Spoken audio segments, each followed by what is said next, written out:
કોલકાતામાં 13.61 કિલોમીટરના નવા મેટ્રો નેટવર્કનું લોકાર્પણ. દેશના શહેરી પરિવહન માળખાને વધુ સુદૃઢ બનાવવાના પ્રયાસોના ભાગરૂપે પ્રધાનમંત્રી નરેન્દ્ર મોદીએ પશ્ચિમ બંગાળના કોલકાતા ખાતે ₹5,200 કરોડથી વધુની બહુવિધ વિકાસ પરિયોજનાઓનું લોકાર્પણ અને શિલાન્યાસ કર્યો. આ પ્રસંગે તેમણે 13.61 કિલોમીટર લાંબા નવનિર્મિત મેટ્રો નેટવર્કનું ઉદ્ઘાટન કરી શહેરને નવી 3 મેટ્રો સેવાઓની ભેટ આપી હતી.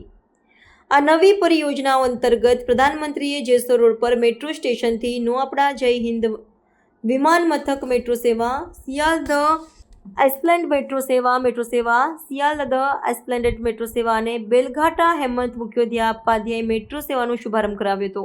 આ નવા માર્ગો કોલકાતાના અત્યંત વ્યસ્ત વિસ્તારોને જોડશે, જેનાથી લાખો દૈનિક મુસાફરોને લાભ થશે અને મુસાફરીના સમયમાં નોંધપાત્ર ઘટાડો થશે. ઉદાહરણ તરીકે, સિયાલદહથી એસ્પ્લેનેડ સુધીની મુસાફરી હવે 40 મિનિટને બદલે માત્ર 11 મિનિટમાં પૂર્ણ થશે. આ અવસરે જનસભાને સંબોધતા પ્રધાનમંત્રીએ જણાવ્યું કે આ પરિયોજનાઓ વિશ્વસ્તરીય આંતરમાળખાકીય સુવિધાઓ અને બહેતર શહેરી જોડાણ પ્રત્યે સરકારની પ્રતિબદ્ધતાને દર્શાવે છે. તેમણે કહ્યું કે જ્યારે ભારત વિશ્વની ત્રીજી સૌથી મોટી અર્થવ્યવસ્થા બનવા તરફ અગ્રેસર છે, ત્યારે કોલકાતા જેવા શહેરોની ભૂમિકા વધુ મહત્વપૂર્ણ બની જાય છે. પ્રધાનમંત્રીએ એમ પણ ઉમેર્યું કે ભારત હવે વિશ્વમાં ત્રીજું સૌથી મોટું મેટ્રો નેટવર્ક ધરાવતો દેશ બની ગયો છે, જે એક ગૌરવની વાત છે.